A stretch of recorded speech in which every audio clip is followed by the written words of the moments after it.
Dear UCI, please stop trying to ban things just because they look weird. Now, if you don't know what I'm talking about here, a couple of weeks ago, the UCI, which is cycling's international governing body, announced that it would be undertaking an in-depth analysis on what it says is the current and wider trend in time trial helmet design, which focuses more on performance than the primary function of a helmet. As some of you might be aware, this occurred just a day after the new Giro Aero 2 TT helmet debuted at Tirreno Adriatico, and the UCI statement specifically referenced that helmet along with several others. It also included a note saying that the funny little headsock component of specialised TT5 helmet would be banned from the 2nd of April 2024. Now the thing is, all of these helmets mentioned in the UCI statement would have received official approval from them prior to their use in the World Tour. And we know this because any item of prototype equipment must, per the UCI's technical and equipment regulations, have prior approval before being used in the sanctioned event. And there's no evidence to suggest that any team or brand didn't follow this protocol. It's reasonable to assume, therefore, that the UCI knew exactly what was coming and had confirmed all of the helmets adhered to its current rules. So why then did it feel compelled to make a statement saying that these helmets raised a significant issue? Well, I think it's because that they don't like the way they look, and this sad yet pretty predictable about face is just the latest in a long line of interventions from the UCI, which, in my opinion, is stifling innovation and denting the sport's commercial viability. According to a report by Sporza a couple of days ago, the UCI may be about to go back on its concerns surrounding Giro's Aero 2. That may be a win for Giro, of course, but this could also be damaging. The UCI's tendency towards reactive governance and the uncertainty that that creates for the sport remains a serious issue. Now, if you've ever looked at the infamous clarification guide of the UCI technical regulations, you'll know that it's something of a patchwork of rules, often applied in response to a manufacturer or team trying something new. Now, at the beginning, this document states the UCI regulations assert the primacy of man over machine. Observance of the regulations by all parties involved facilitates sporting fairness and safety during competition. A laudable statement, but what the UCI often seems more concerned with is with the way stuff looks.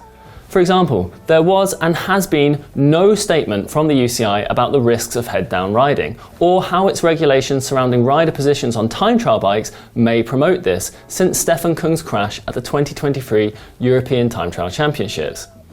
Of course, it could be working on something behind the scenes, but the difference between the UCI's lack of response to that crash and its very public reactions to the unveiling of some funky new TT helmets or the creeping rise of sock heights is pretty stark. Likewise, the argument that this upcoming analysis will serve to protect the primacy of man over machine doesn't really hold water either. Giro's Aero 2 is, in my opinion, not vastly different from existing time trial helmets, which the UCI has accepted without comment. The major innovation on Giro's new helmet is that the body of it extends forward of the rider's forehead rather than just backwards. But in what sense is the Aero 2's shape or the specialised headsock any more non-essential than the long tails of traditional time trial helmets like the Cast Bambino Pro Evo, Bell Javelin, or even Giro's original Aerohead? You know, the UCI can say that the new Giro lid, specialised TT5 and the POC Tempor are radical designs, but they all fall within its current regulations, which have maximum permitted dimensions for helmets, but no rules at all regarding shape. The current rules even state that helmets already manufactured or already at the production stage and on the market before the 1st of January 2023 don't even need to comply with the dimensional rules, meaning there's one rule for old helmets and another for new ones. Now, this doesn't make any sense to me.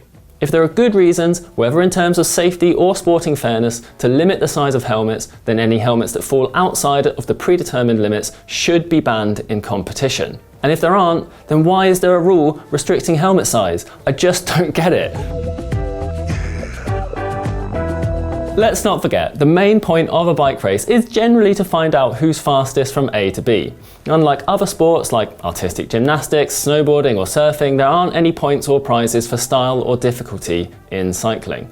Of course, I get that the job of any governing body is to administer fair competition and develop the sport. And naturally, this includes the regulation of equipment and technology. And I'm not saying that the UCI shouldn't ever ban anything.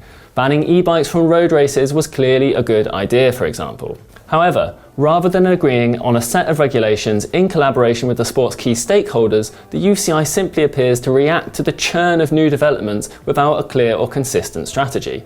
I know many of you probably do think that these new helmets look ridiculous, and yeah, sure, some of them do look a bit stupid. But come on, let's face it, cycling is not a particularly cool sport anyway. Lycra skin suits, cycling shoes with cleats, pointy helmets, bikes with funky handlebars, none of these things have ever been cool or good looking. You know, I get that brands like Rapha do a good job of convincing us otherwise with their lovely marketing and storytelling, but when we awkwardly clip-clop into a cafe for a coffee, everyone else isn't typically looking over at us in admiration. I think we just need to accept that the days of pro bike riders looking like Fausto Coppi are behind us.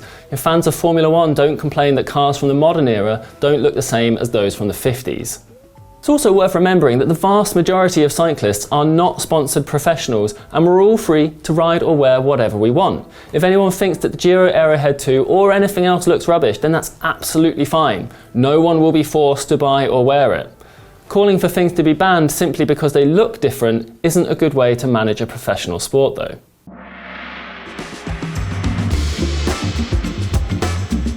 Regardless of subjective opinions on looks though, this reactive approach to regulation can actively harm the sport. Giro, Specialized and any other brand falling foul of the UCI's latest intervention will have invested lots of resources into making these helmets. How can any brand be expected to develop equipment for use in UCI-sanctioned events or sponsor any professional team if the UCI can't be trusted to keep its regulations stable for reasonable periods? In a post on Instagram shortly after the UCI released its statement, Giro basically said as such, saying that we design for sport, sport has rules, we play by the rules.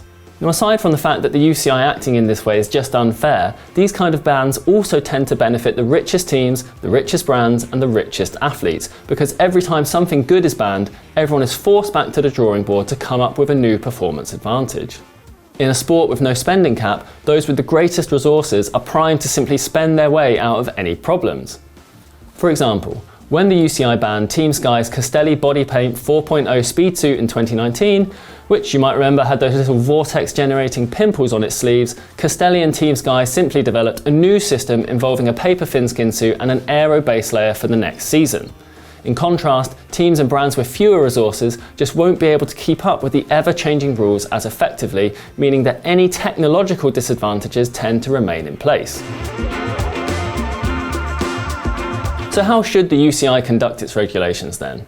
As I mentioned earlier, I'm not saying that we shouldn't regulate tech in bike racing. There probably are solid grounds for regulating the size and shape of helmets worn in UCI-sanctioned events. From my perspective, the way the UCI governs the use of technology in cycling just seems so arbitrary though. More often than not, it feels like they're more concerned with protecting their own idea of the sport's image rather than promoting fair and safe competition. Perhaps they disagree with that assessment, but if the current rules allow brands and teams too much leeway in finding performance advantages in certain areas, then I think the fault lies with the UCI. They wrote the rulebook after all. Blaming the brands and design teams for simply doing their jobs isn't fair, and as far as I'm aware, there's no evidence showing that any of these helmets do in fact prioritise performance over safety, as the UCI's statement suggests. I don't want to pretend that governing a sport is easy and that I've got all the answers. I don't. But I do wonder if professional cycling could be treated more like a motorsport formula, such as Formula 1, Formula 2 and so on, which would see it governed by a clear set of detailed tech regulations that remain pretty much stable until a predefined point. In principle then, all teams, brands and stakeholders would be well prepared for any regulatory changes which would hopefully enhance development and foster healthy competition. More importantly though, it would help avoid the kind of reactive and damaging backpedaling we see all too often, and would help provide a more stable platform to grow the sport.